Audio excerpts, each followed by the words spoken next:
Bismillahirrahmanirrahim. Assalamu alaikum wa rahmatullahi wa barakatuh. Alhamdulillahi rabbil alamin.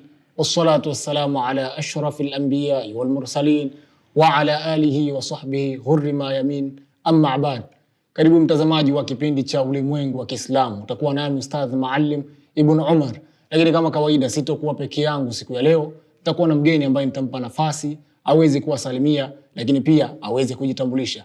Bismillahirrahmanirrahim. Alhamdulillah. Allahumma salli wa sallim ala rasulillah wa ala alihi wa ashabihi wa mawala. Naam. Shukrani sana habibi katika kipindi chetu hiki kipendwa, na kipindi kitakacho manufaa kwa jamii nzima, na inshallah Mwenyezi Mungu tujalie afya tuweze kulifikisha jambo la Mtume Muhammad sallallahu alaihi wasallam.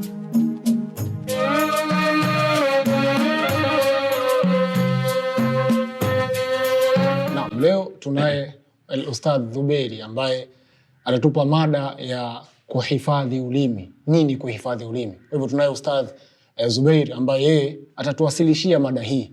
Tuwe makini katika kufuatilia, lakini pia na kumsikiliza kwa makini. Ustadh Zubairi, tueleze kuhusiana na Bwana Mtume Muhammad sallallahu alaihi wasallam.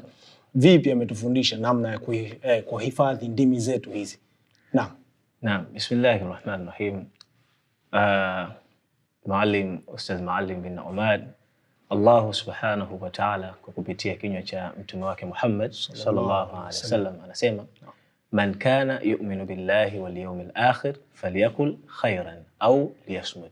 Mtu ambaye kwamba atakuwa amemwamini Mwenyezi Mungu subhanahu wa ta'ala na kuiamini siku ya mwisho, siku ya hisabu, basi azungumze yaliyokuwa ya khairi tupu, au ikishindikana na anyamaze. Hapa tunapata kuona ya kwamba kwa siku mwanadamu anatakiwa azingatie kile anachokizungumza, kwa sababu tunaelezwa kwamba asilimia kubwa ya madhambi yanayotokana nasi yanatokana na ulimi wetu. Kwa hiyo hapa kwenye somo la hifdhul lisan, kuhifadhi ulimi, ni sehemu muhimu sana kwa mwanadamu kuzingatia kile anachokisema, kile anachokizungumza, na katika moja ya mambo bora anayopasiwa yaseme kama kusoma Qur'ani, kumtaja Mwenyezi Mungu Subhanahu wa Ta'ala kwa wingi, na kuzungumza yale maneno yote yaliyokuwa ya khair. Naam. Tayeb. Umetueleza kwamba kwa mafundisho ya Bwana Mtume Muhammad sallallahu alaihi wasallam kwamba mtu pindi anapotaka kusema jambo lolote basi aseme jambo la khairi, ikiwa hawezi anyamaze. Sasa mambo ya khairi umetueleza ni kama kusoma Qur'ani, kuleta azkari. Labda pengine zipo azkari maalum ambazo Bwana Mtume ameelekeza za kuweza kuleta, ama inakuwa vipi? Na kwanza kabisa kama ulivyosema, kama zipo azkari au mambo ya kusema ambayo maalum Mtume alituelekeza, imepokewa katika Sahihul Muslim na baadhi ya vitabu vingine vya hadithi. Mtume Muhammad sallallahu alaihi wasallam anasema, kalimatani khafifatani ala lisani thaqilatani ala almizani habibatani ila arrahman. Kwamba kuna maneno mawili ni mepesi kutamka katika ulimi, lakini ni mazito katika uzani, lakini yanampendeza zaidi Mwenyezi Mungu subhanahu wa ta'ala. Maneno gani? Akasema subhanallah bihamdihi subhanallahi alazim. Kwa nini tunaweka uzito wa kuzungumza? Ndugu yangu Maalim bin Umar, neno lina athari kubwa sana katika jamii. Unaweza ukatamka neno hilo likaleta faida kubwa katika jamii. Mfano, leo hii mtu anaweza akawa ni mwanasheria, anaweza akatetea haki ya mtu kwa kupitia neno. Bwana huyu hakukosea, huyu mtu alikuwa ameonewa, basi huyo mtu akapata msamaha. Lakini pia kwa kupitia neno unaweza ukahatarisha maisha ya mtu. Tuhukumie maisha yetu ya mtaani. Inaweza katokea siku bahati mbaya mtu tu akamuitia mwenzie mwizi, kwa neno hilo moja likapelekea maafa ya mtu kupoteza uhai wake. Lakini pia kwa kupitia neno, ndugu yangu, ndoa ndio inahalalika. Ya salam. Katika moja ya vifungu vya sheria vya ndoa ni tamko, kule kukubali na kuitikia. Lakini pia kwa kupitia neno ndio mke anaachwa. Ya salam. Kwa kupitia neno Mtume Muhammad sallallahu alaihi wasallam anasema mtu ataingizwa motoni. Mfano, leo hii sisi kwetu mtu akisema Mwenyezi Mungu ana mtoto, hilo ni jambo kubwa kabisa. Na Mtume akasema katika hadithi ya kwamba innal abda, hakika ya mja, la yatakallamu bil kalimati, atatamka neno, min ridwanillahi ta'ala, katika maneno yanayomfurahisha Mwenyezi Mungu subhanahu wa ta'ala. Kwa kupitia neno hilo atapandishwa daraja peponi. Na sisi Mwenyezi Mungu atujalie ndimi zetu ziweze kutamka maneno haya. Amin. Lakini pia akasema wa innal abda la yatakallamu bil kalimati min sakhatillahi, mja atatamka neno, tena neno ambalo atakaolitamka pasi na kulizingatia, yani kwa bahati mbaya anaweza akalisema, kwa kupitia neno hilo, katika Sahihul Bukhari inasema ataingia motoni. Katika Sahihul Muslim ataanguka katika shimo la moto kwa muda wa miaka 1070. Subhanallah. Kwa hivyo tunapata kuona neno kulizungumza, wewe unayezungumza tukulifikiria unazungumza nini na kwa wakati gani. Naam.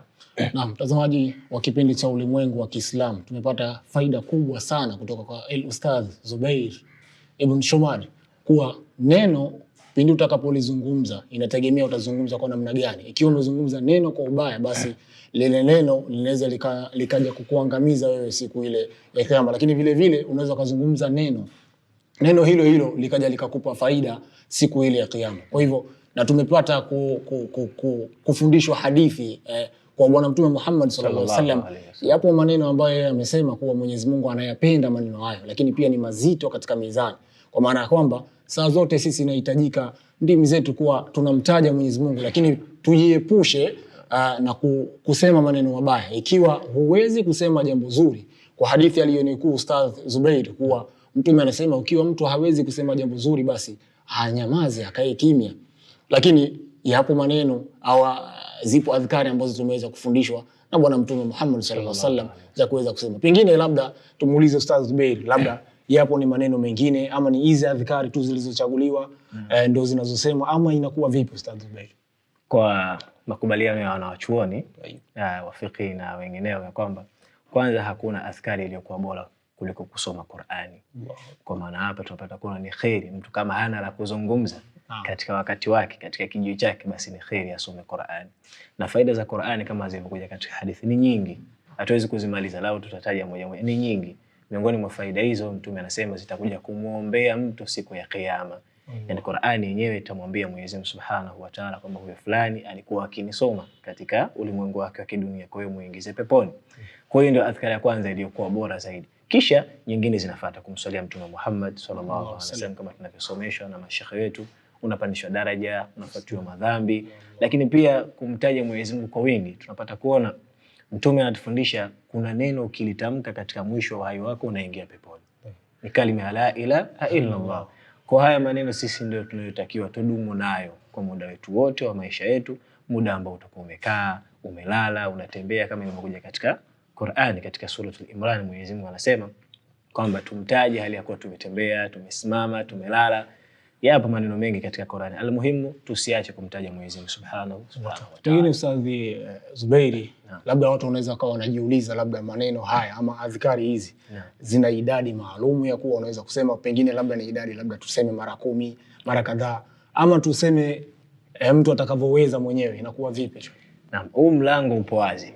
Yani unaweza wewe ukakaa mwenyewe ukajiachia, leo nitasoma mara 1000, leo nitasoma mara 5, lakini kwa maelezo ya wanawachuoni kilichokuwa bora ni kufanya kwa kiwango. Na hapa wakasimamia hadithi ya Mtume Muhammad sallallahu alaihi wasallam, anasema habul a'mali lillahi adwamuha wa in qalla, kwamba amali inayompendeza Mwenyezi Mungu ni ile yenye kudumu hata ikiwa chache. Yani hata ukiwa kwa siku unasoma aya moja, basi hiyo ni bora kuliko siku ukakurupuka ukasoma msahafu mzima afu kakaa mwezi mzima ukashindwa kuisoma Qur'ani. Kwa hiyo tunatakiwa tudumu na adhkari zetu wala uko uchache. Mwenyezi Mungu anapenda Subhanahu wa Ta'ala. Naam, lakini tuangalie, hebu tuweze kuangalia kuwa umetuambia kuwa mtu atakaposema neno baya kwamba hiyo inaweza kumletea shida, sio inaweza, yani itamletea shida siku ile ya hukumu, na pia anapata madhambi mtu huyo. Je, Bwana Mtume Muhammad sallallahu alaihi wasallam pengine katika mafundisho yake ameweza kuainisha kwamba mtu huyu pengine anayetamka maneno mabaya adhabu yake itakuwa ni adhabu gani? Labda kwa kupitia maneno haya ama kwa kuonekana, kwa kufahamika adhabu hiyo, pengine watazamaji wanaweza wakawaidhika kutokana na maneno ya Bwana Mtume ama na mafundisho ya Bwana Mtume Muhammad sallallahu alaihi wasallam. Zipo hadithi nyingi, lakini tuchukue hadithi moja. Hadithi hii ukitizama matni yake utaona kwamba kuna maneno inabidi tuyazingatie. Mtume anasema hivi, almuslim, yani muislamu wa kweli hasa man salima almuslimun au man salima an-nas, katika mapokezi mengine fi lisanihi wa yadihi. Yani wewe ili uweze kujinasibisha na uislamu wako kwamba mimi ni muislamu, basi kwanza hakikisha watu, Mtume alisema watu au waislamu wasalimike na ulimi wako. Kwa hapo tunapata kuona ikiwa watu hawasalimiki kwa ulimi wako, basi wewe huna nafasi na haustahili kuitwa Muislamu. Na wangapi katika sisi jamii inatuogopa, yani mtu asema mimi ukinitukana tusi moja nitakupa 100. Subhanallah. Hii ni hatari. Kwa Mtume hapa anatuonyesha ya kwamba Muslim ni yule ambaye kwamba watu watasalimika kuonekana na ulimi wake. Na Mwenyezi Mungu atujalie tuwe katika hao inshallah. Amin inshallah. Asante sana Ustadh Zubair, lakini pia nikushukuru wewe mtazamaji ambaye umetufuatilia tokea mwanzo, lakini kama ndo kwanza unafungulia chaneli yako, kipindi hewani ni Ulimwengu wa Kiislamu. Tunaye Ustadh Zubair Ibn Shomari, yeye ambaye ameweza kutuwasilishia mada nzuri kabisa, ni ya kuchunga ulimi, kuhifadhi ndimi zetu. Ipi faida tunayopata katika kutaja adhkari ama kusoma Qur'an? Ameweza kutuelezea Ustadh Zubair, lakini pia hasara zake ni zipi tumeweza kuziona kwa undani zaidi. Usitoke, tunakwenda mapumziko mafupi kisha tutarejea.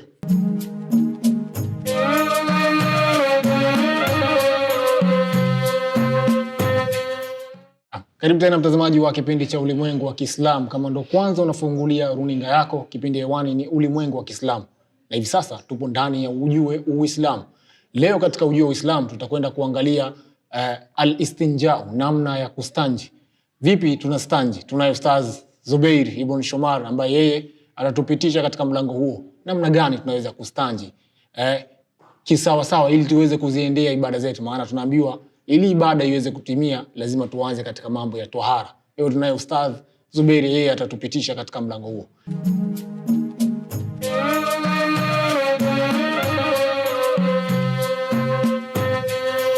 Karibu Ustadh Zubair, uweze kutupitisha katika mlango wa kustanji. Nini maana ya kustanji? Watazamaji wanataka waweze kuelewa mafundisho katika dini yetu ya Uislamu. Namna gani tunaweza kustanji? Karibu. Naam, shukran. Alhamdulillah rabbil alamin wassalatu wassalamu ala ashrafil anbiya imam mursalin wa ala alihi wa ashabihi ajma'in wa ba'd. Kama ulivyoeleza ya kwamba jambo la al-istinja, kustanji, kwanza kabisa tunapata kuona ya kwamba kustanji kisheria ni kule kutoharisha moja ya njia mbili ambayo itakuwa kimetoka kitu chochote kichafu katika njia haja ndogo au haja kubwa. Kwa hiyo hapa tunapata kuona ni jambo la usafi kwa Muislamu, na kama ilivyokuja katika hadithi Mtume Muhammad sallallahu alaihi wasallam anasema al-Islam nadhifu, kwa Muislamu ni usafi, na istosha yake katahadhari ya kwamba la yadkhulul janna illa nadhifu, peponi hatoingia mtu mchafu. Kwa ndugu yangu, huu ni mlango mzuri sana wa kuzungumza kwa watu waweze kutusikiliza na waweze kujifunza na waweze kuona umuhimu wa jambo hili. Naam.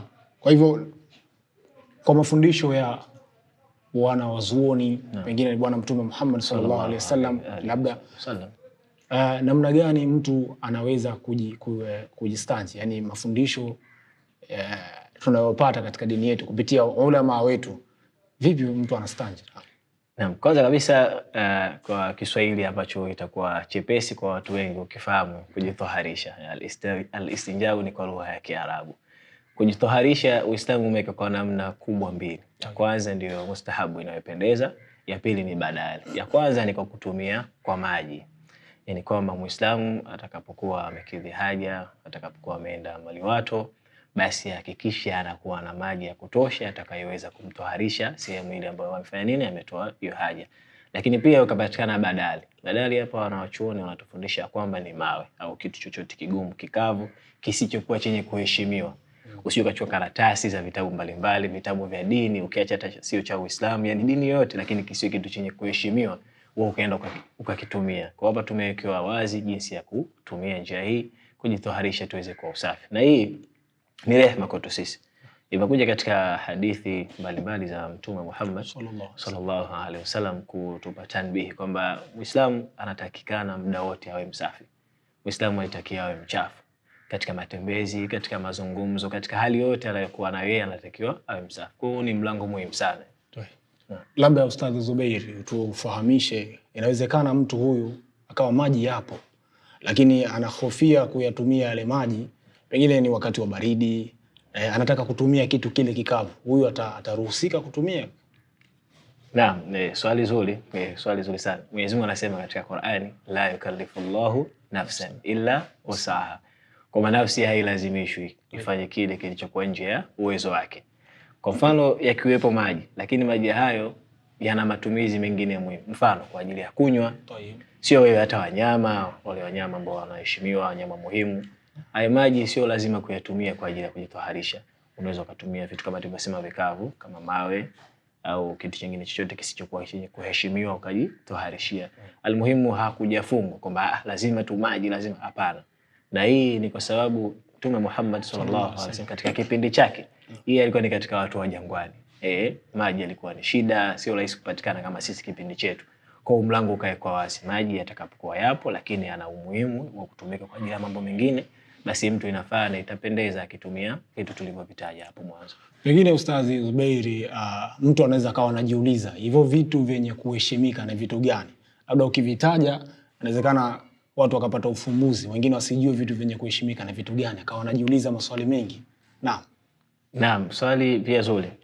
Asante, tuna vitu vya recycle sasa tukitaja vitu ambavyo vyenye kuheshimika havifai kutumika kwa ajili ya kujitoharishia au ya kustanji. Tumesema kama unaweza kutumia vitabu, karatasi za masafu au juzuu au vitabu vingine vya dini, kuheshimu dini za watu na kuheshimu mipaka ya watu, au labda nguo mathalan ambayo bado inatumika, muhimu, inafaa kwa ajili ya matumizi. Wengine wakaenda mbali, hata baadhi ya vyakula ambavyo vimeshatumika. Mfano nafikiri ni mabunzi yale ambayo ya mahindi. Vitu kama vile yani bado vinakuwa vina matumizi na vinaheshimika katika jamii. Kwa hiyo havifai kwa Muislamu au kwa mtu yote ambaye anaweza akavitumia kujitoharishia. Asante sana Ustadh Zubeiri, nikushukuru sana. Lakini pia nikushukuru mtazamaji wewe ambaye ulikuwa nasi tokea mwanzo wa kipindi hiki mpaka tamati. Usitoke, baki nasi mpaka tamati ya kipindi hiki.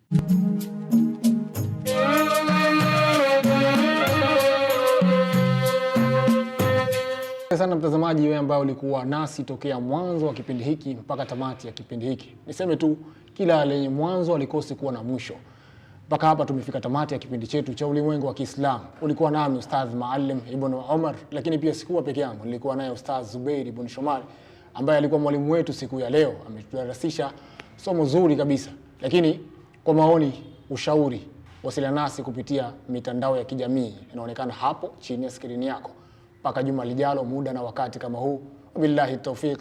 Wassalamu alaikum wa rahmatullahi wa barakatuh.